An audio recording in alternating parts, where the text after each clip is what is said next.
Lalu pertanyaannya, apakah orang percaya boleh mencari, mempelajari, atau ikut training pelatihan berbahasa roh? Ini kan jadi pertanyaan. Mari kita lihat dulu lagi kita Bapak.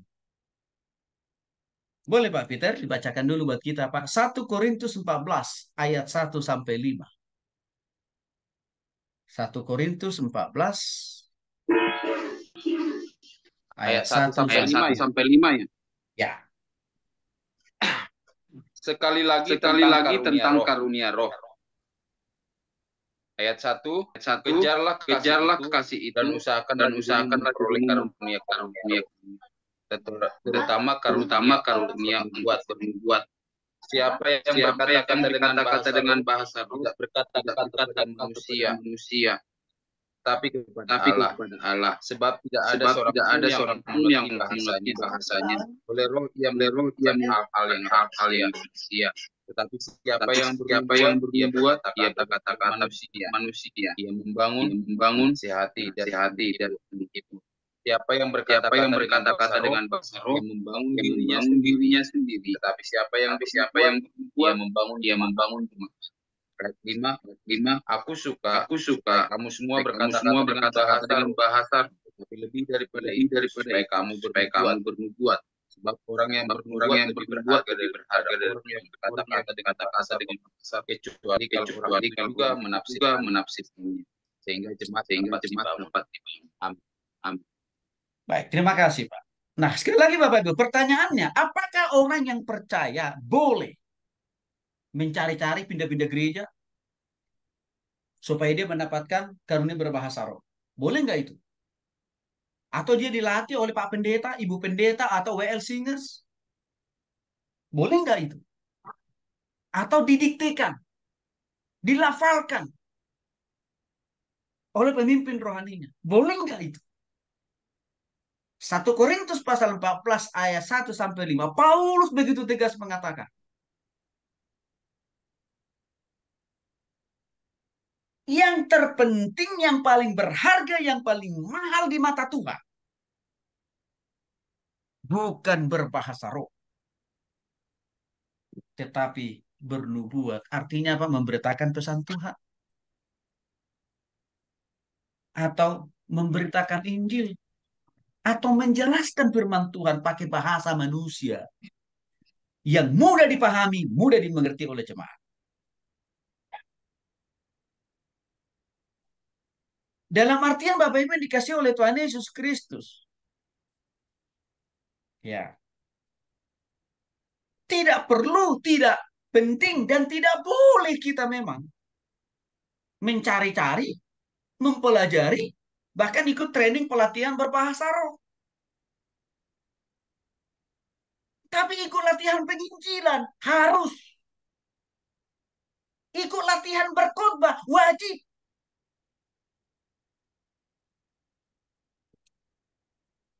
Ikut training bagaimana menyampaikan firman Tuhan. Mengajarkan firman Tuhan dengan lebih baik. Itu harus. Tapi berbahasa roh nggak ada itu pelatihannya. Di dalam Alkitab. Nggak ada itu. Tuhan Yesus Bapak Ibu.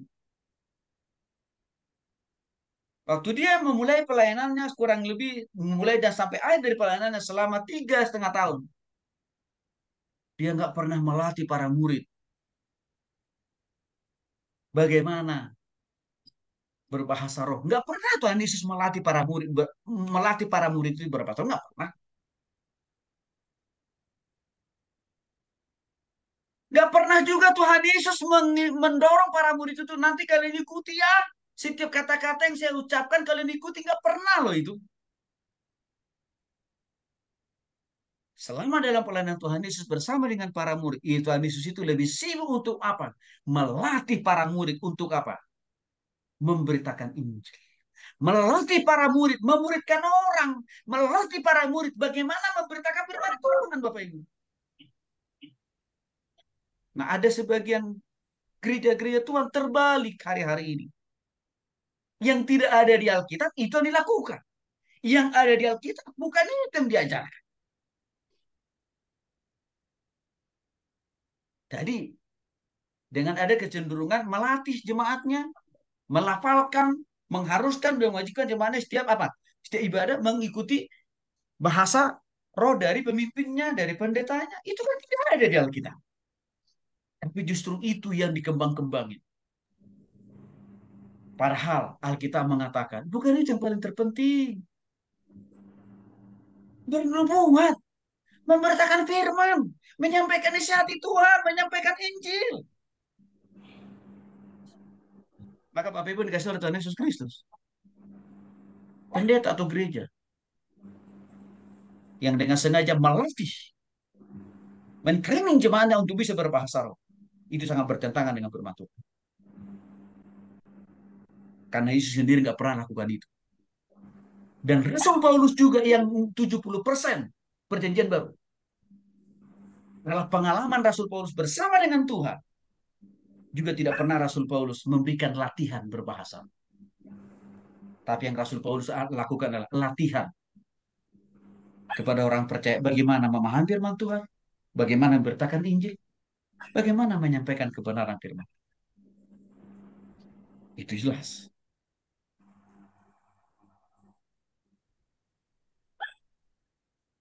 Nah, untuk itulah Bapak Ibu dikasih oleh Tuhan Yesus Kristus di dalam ayat yang kedua dalam 1 Korintus 14. Paulus berkata di sana, ya, siapa yang berkata-kata dengan bahasa roh tidak berkata-kata kepada Allah. Coba Bapak Ibu, siapa yang berkata-kata dengan bahasa roh tidak berkata-kata kepada tidak berkata-kata kepada manusia, ya, tetapi kepada Allah. Nah, lucu Bapak Ibu. Kalau ada pendeta, kalau ada gereja yang mentraining jemaatnya berbahasa roh, kan berarti kan menyalahi firman ini. Ayat 1 Korintus 14 ayat 2. Apa yang di apa yang salah dilakukan oleh orang yang melatih jemaatnya untuk berbahasa roh ini? Dikatakan, siapa yang berkata-kata dengan bahasa roh tidak berkata-kata kepada manusia. Kalau jemaahnya dilatih dan diwajibkan harus mengikuti lafal dari bahasa roh dari pendetanya. Berarti apa Bapak Ibu? Dia sedang melatih jemaahnya berkata-kata kepada manusia kan? Padahal dikatakan dalam 1 Korintus 14, bahasa roh itu diperuntukkan untuk berbicara kepada Allah kok. Bukan kepada sesama manusia. Terbalikkan Bapak Ibu itu.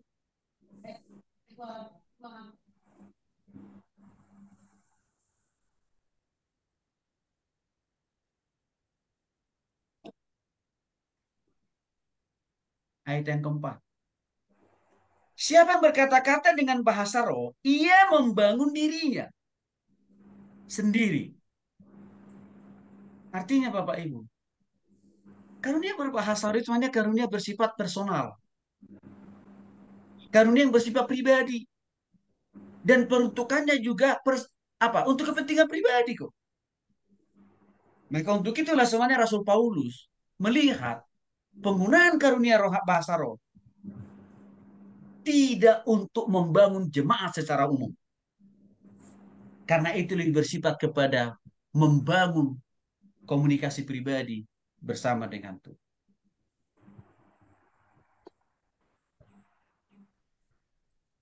Ayat 5 menarik. Rasul Paulus mengatakan, aku suka supaya semua berkata-kata dengan bahasa roh. Ini menarik nih. Paulus bilang, aku suka supaya kamu semua berkata-kata dengan bahasa roh. Artinya apa? Rasul Paulus katakan, saya sih sebenarnya senang sih kalau semua orang percaya bisa berkata-kata dalam bahasa roh. Itu kata Rasul Paulus. Tetapi, lagi-lagi Rasul Paulus katakan, lebih daripada itu, supaya kamu bernubuat. Artinya apa Bapak Ibu? Rasul Paulus saja lebih mementingkan, lebih mengharapkan jemaat-jemaat Tuhan itu tahu firman Tuhan, tahu memberitakan firman Tuhan, bukan berbahasa roh. Terbalikan Bapak Ibu, kalau ada sebagian gereja yang lebih pendetanya lebih mengharapkan semua jemaatnya harus bisa berbahasa roh, terbalik logikanya. Paulus lebih banyak berharap orang-orang percaya bisa memahami firman Tuhan dan bisa memberitakan firman Tuhan daripada bisa berbahasa roh.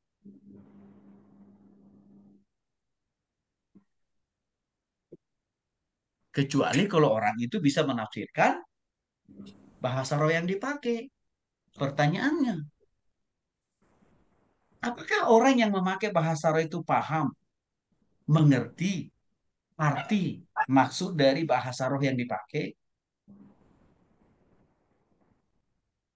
Seringkali mereka tidak mengerti juga. Seringkali mereka juga tidak paham. Bahkan saya pernah tanya kepada beberapa orang penyuka bahasa roh. Selesai ibadah, saya tanya ke dia, Bu, Pak, maaf saya mau nanya. Tadi kan saya dengar, tadi Bapak Ibu pakai bahasa apa itu ya? Mereka, oh bahasa roh Pak Tony. Oke.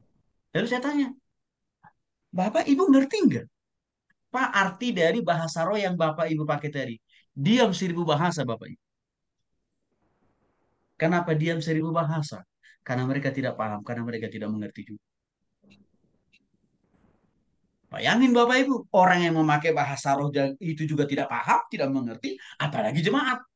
Maka disitulah Rasul Paulus katakan, harus ada yang menafsir, harus ada yang mengartikan.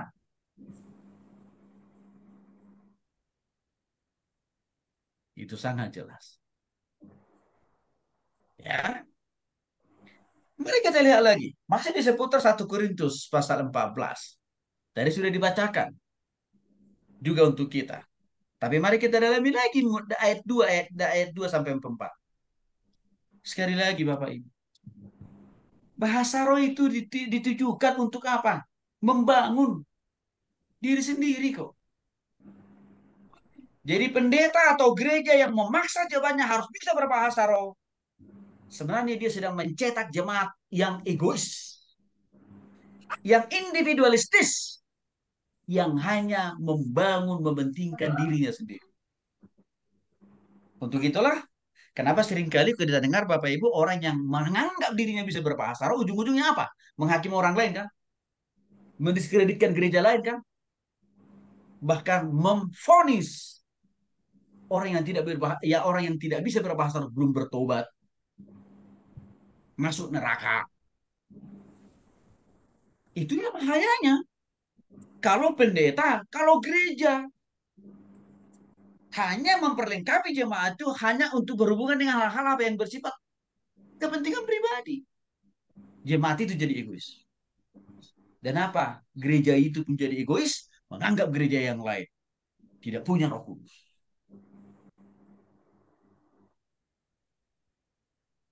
Karena bahasa roh tujuannya untuk diri sendiri kok, bukan membangun jemaat.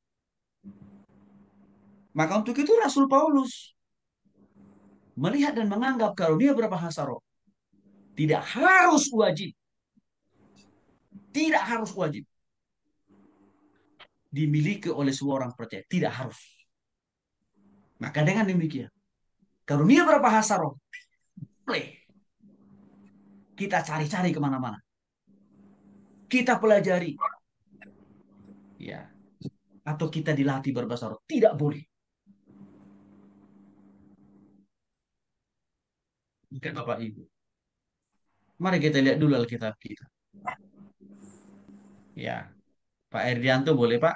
1 Korintus 14 ayat 22 sampai 23. 1 Korintus 14 ayat 22 sampai 23. Karena itu karunia bahasa roh adalah tanda. Bukan untuk orang yang beriman, tetapi untuk orang yang tidak beriman. Sedangkan karunia untuk bernubuat adalah tanda, bukan untuk orang yang tidak beriman, tetapi untuk orang yang beriman. Jadi kalau seluruh jemaat kumpul bersama-sama dan tiap-tiap orang berkata dengan bahasa roh, lalu masuklah orang-orang luar atau orang-orang yang tidak beriman, tidakkah akan mereka katakan bahwa kamu gila? Terima kasih. Baik. Bapak Ibu, dasar berikutnya, kenapa kita tidak boleh mencari, mempelajari, atau ikut training pelatihan berbahasa roh? 1 Korintus 14 ayat 22 sampai 23. Sungguh amat keras Rasul Paulus menegur jemaat di Korintus. Karena pada zaman itu Bapak Ibu, rupanya jemaat di Korintus nggak ada bedanya dengan jemaat Kristen masa kini. Nggak ada bedanya pada waktu itu. Dalam artian apa? Dulu Rasul Paulus sudah banyak menemukan di tengah-tengah jemaat di Korintus salah paham, salah mengerti dalam hal apa? Mencari karunia berbahasa roh. Bahkan bukan hanya salah paham, bukan hanya salah mengerti, tapi juga apa? Salah mempergunakan karunia bahasa roh. Itu sudah terjadi ribuan tahun yang lalu di tengah-tengah jemaat di Korintus. Kesalahan yang terjadi di jemaat di Korintus ribuan tahun yang lalu kembali terulang di tengah-tengah kehidupan kekristenan masa kini, Bapak Ibu. Yaitu masifnya, banyaknya, menjamurnya orang-orang Kristen yang berusaha memburu, mencari, mempelajari, dan bahkan mau dilatih supaya bisa berbahasa. Maka untuk itu Rasul Paulus menegur jemaat di Korintus. Dan teguran itu berlaku kepada orang-orang Kristen di zaman ini yang masih terus memburu bahasa roh, berusaha mempelajari, berusaha untuk ikut pelatihan berbahasa roh. Maka Rasul Paulus katakan di dalam ayat yang ke-22 itu. Karunia berbahasa roh tanda bukan untuk orang yang beriman. Bayangin Bapak Ibu.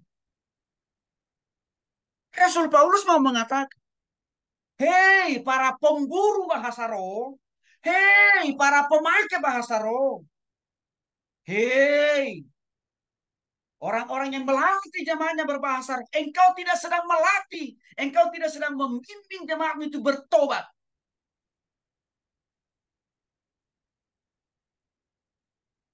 Itu kan yang mau dikatakan oleh Rasul Paulus dalam ayat 22 itu. Karena orang yang memburu, mencari-cari karunia berbahasa roh, tanda bahwa orang itu bukan orang beriman. Bayangin Bapak Ibu. Jadi sungguh terbalik Bapak Ibu.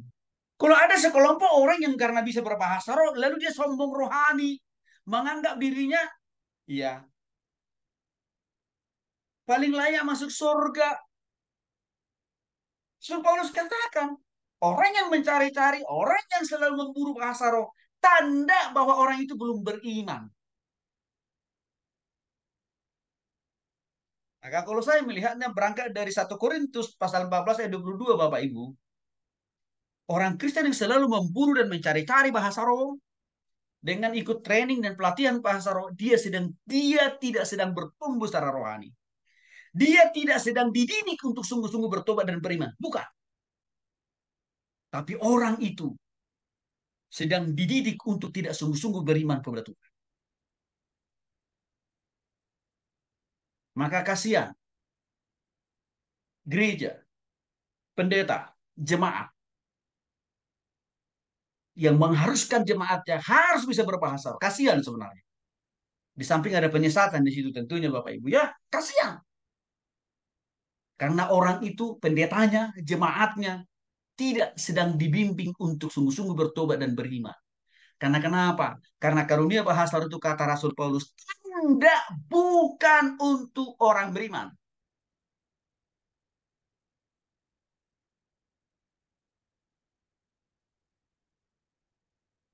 Jadi terjadi kemunduran rohani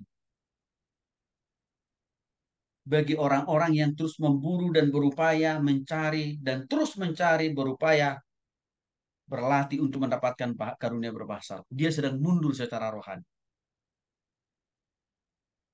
Saya tidak tahu Bapak Ibu ya. Saya kadang-kadang geleng-geleng kepala saya. Apakah 1 Korintus 14 ayat 22 ini nggak dipahami, nggak pernah dibaca kan gitu ya? Dan itu kan nggak perlu terjemahkan, nggak perlu tafsir macam-macam itu, karena sudah dalam bentuk yang lugas Rasul Paulus katakan di situ. Ya, karunia bahasa roh adalah tanda bukan untuk beriman, bukan untuk orang beriman.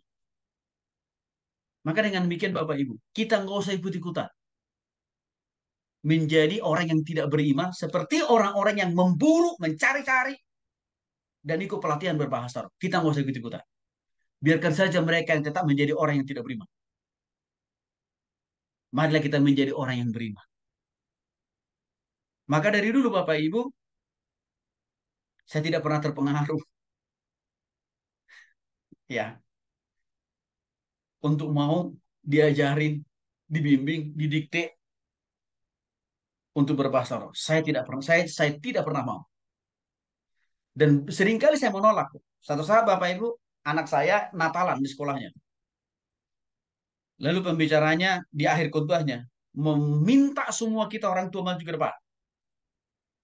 Untuk apa? Mendapatkan karunia bahasa roh. 99%. Karena ketakutan orang tua murid itu maju ke depan. Karena di awal di khotbah sudah diancam. Kalau Bapak Ibu tidak bisa berbahasa roh, berarti Bapak Ibu belum bertobat. Tidak masuk surga, tapi masuk neraka. Aduh, gitu. 99% orang tua itu maju ke depan. Saya dengan beberapa orang teman hamba Tuhan, kita tidak maju ke depan. Karena kita sudah tahu Alkitab. Karunia berbahasa roh. Tanda, bukan untuk orang beriman. Karena saya dengan beberapa teman-teman itu cukup yakin bahwa kita orang beriman karena sudah sungguh-sungguh bertobat di nama Yesus, maka kita tidak perlu ikut-ikutan memburu bahasa roh. Karena itu adalah kemunduran. Itu yang dimaksud oleh Rasul Paulus di dalam 1 Korintus pasal 14 ayat 22. Jadi Bapak Ibu dikasih oleh Tuhan Yesus Kristus, gereja, persekutuan yang mengharuskan dan memutlakkan semua jemaatnya harus bisa berbahasa roh. Sekali lagi, sebenarnya mereka tidak sedang maju secara rohani, tapi mundur berkali-kali lipat secara rohani. Karena karunia berbahasa roh, tanda bukan untuk orang beriman. Nah pertanyaannya, apa tanda orang yang beriman? Orang yang sudah sungguh-sungguh bertobat. Masih dalam ayat 22. Sedangkan karunia untuk bernubuat, bernubuat tadi kan Bapak Ibu menyampaikan firman Tuhan. Menyampaikan, memberitakan Injil. Menjelaskan firman Tuhan. Dengan pakai bahasa manusia. Itu artinya kan bernubuat kan. Itu adalah tanda untuk orang yang sudah beriman. Jadi Bapak Ibu dikasih oleh Tuhan Yesus Kristus.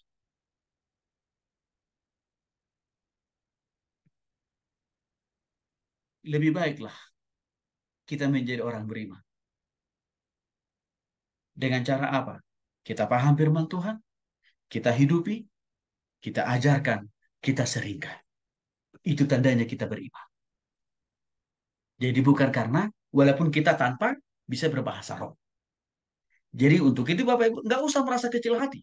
Nggak usah merasa tawar hati. Kalau misalkan kita tidak mendapatkan karunia berbahasa roh. Tapi kita diberikan karunia oleh Tuhan.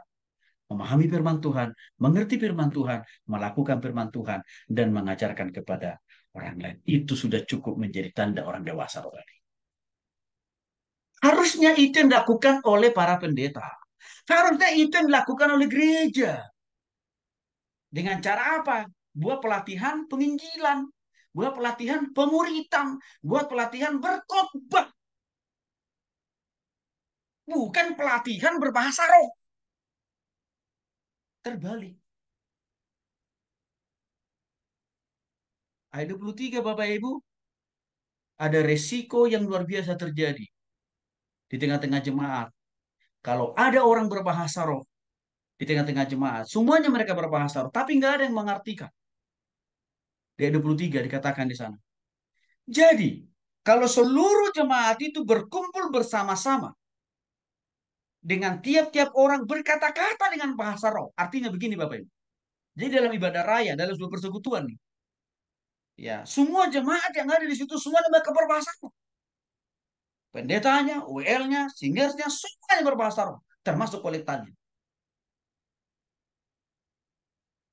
Lalu kata Rasul Paulus nih, masuklah orang luar, orang baru nih, di dalam ibadah yang sedang berbahasa roh itu. Atau orang yang belum paham. Tidakkah akan mereka katakan bahwa kamu gila? Artinya begini Bapak Ibu. Kalau dalam sebuah ibadah dan sebuah persekutuan, semua orang berbahasa roh. Tidak ada yang mengartikan. Tidak ada yang menafsirkan. Orang-orang berbahasa roh itu juga tidak paham dan tidak mengerti apa yang mereka ucapkan. Tiba-tiba ada orang baru. Jemaat baru. Maka Rasul Paulus katakan, jemaat baru itu jangan salahkan. Kalau dia akan berkata, rupanya semua orang yang ada di dalam gereja sudah pada gila. Mengapa? Karena orang baru itu, jemaat baru itu, tiba-tiba saja masuk ke gereja, masuk ke persekutuan, masuk ke ibadah itu. Tidak paham, tidak mengerti setiap kata yang diucapkan oleh semua orang yang berbahasa roh itu. Maka dalam hal ini Rasul Paulus mau menegaskan, hati-hati. Jangan sembarangan memakai karunia bahasa roh. Jangan sesuka hati memakai karunia bahasa roh. Jangan paksakan semua jemaat harus bisa berbahasa roh. Hati-hati. Karena orang lain bisa menuduh kalian itu gila. Nah, itu artinya kan sederhananya. Inilah resiko, konsekuensi yang terjadi kalau penggunaan bahasa roh itu tidak seperti apa yang Tuhan mau. Dan saya sudah banyak mendengarkan keluhan jemaat. Seperti yang terjadi di dalam 1 Korintus 14 ayat 23. Mereka katakan begini, Pak Tony, suatu saat saya pernah ikut ibadah di gereja ini, Pak. Setelah saya masuk ibadah, Pak, masuk firman Tuhan, saya bingung. Karena semua pendetanya, pelayannya, MC-nya, W-nya, cuma semua berbahasa roh, Pak. Dan saya merasa malu sendiri, Pak. Karena saya tidak mengerti bahasa yang mereka pakai. Akhirnya, Pak Tony, saya keluar dari ibadah itu dengan satu kesimpulan. Kelihatannya semua orang yang ada dalam ibadah ini sudah pada gila. Jangan salahkan jemaat lain mengambil kesimpulan yang benar karena suatu tindakan yang salah. Kan gitu.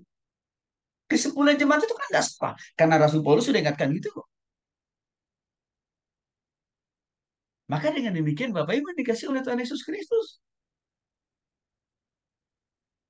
Ya, satu kemunduran besar. Kalau masih ada gereja, kalau masih ada hamba Tuhan, kalau masih banyak orang-orang Kristen yang memburu, mencari bagaimana caranya supaya dia bisa berbahasa. Mari kita belajar dari kesalahan-kesalahan jemaat di Korintus dengan cara jangan mengulangi kesalahan yang sama. Sekali lagi Bapak Ibu, Rasul Paulus dengan jelas mengatakan, karunia bahasa roh, tanda bukan untuk orang beriman.